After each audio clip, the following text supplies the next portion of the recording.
সবাই তো ঘুমাচ্ছিল কম বেশি, ঠিক আছে, ভোরবেলার দিকে হচ্ছে, মানে ভোরবেলা বলতে কি সকাল 6:30টার সময়। তো এখানে তো সবাই চিল্লাচিল্লি করছে যে কি মেন লাইন বন্ধ করতে, যেহেতু কারেন্ট সব ঘর আমাদের এখানে সব কাঁচা ঘর, এখানে সবারই টিনের ঘর, বেড়ার ঘর, সবাই কালির নিচেই থাকি আমরা। তো এখানে সবার কারেন্ট রয়েছে, কারেন্টের তার মার এখানে সব রয়েছে।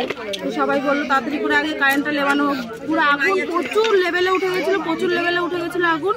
তো সবাই মিলে এখানে তো ফায়ার ব্রিগেড ঢোকানোর মতনও কোনো পজিশন নেই আমাদের লাইনের পাশে বাড়ি যেহেতু। তো এখান থেকে ওপার থেকে লাইনের ওপার থেকে খাল দিয়ে এনে কল চেপে চাপ কল চেপে সব পাড়া প্রতিবেশী দাদা মাদা যারা রয়েছে আমাদের বাচ্চা কাচ্চা আমরা সবাই মিলে এখানে আগুনটাকে যথাযথ কোনোরকম করে নিভিয়েছি। এখন উনি যে থাকে, যার বাড়ি পুড়েছে, সে দিদি, তার বয়স্ক দিদি, আর তারও বয়স হয়েছে অনেকটাই। তো তারা দুইজনই থাকে এখানে। সবই বলতে গেলে পুড়ে শেষ হয়ে গেছে, টাকা পয়সা যা ছিল সব শেষ হয়ে গেছে।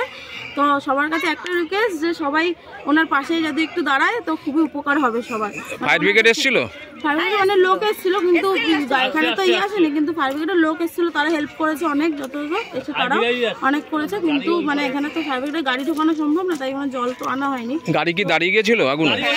গাড়ি আমাদের ট্রেন লাইন দাঁড় করিয়ে দিয়েছিলাম আমরা, গাড়ি দাঁড় করিয়ে ফেলেছিলাম আমরা একটা, তারপর থেকে গেছিল ঠিকঠাক করে। কিন্তু আমরা চাই যে ওনার পাশে হয়তো কেউ, মানে আপনাদের যৌথ প্রচেষ্টা আগুন নেভানো সম্ভব হয়েছে। হ্যাঁ, মানে আমরা না হলে সবাই আজকে এতগুলো পরিবার, আমাদের মোটামুটি পরিবার আমাদের এখানে সবাই মোটামুটি পুরো ছাই হয়ে, তো একদম কিছুই থাকতো না বলতে গেলে। আপনার নামটা?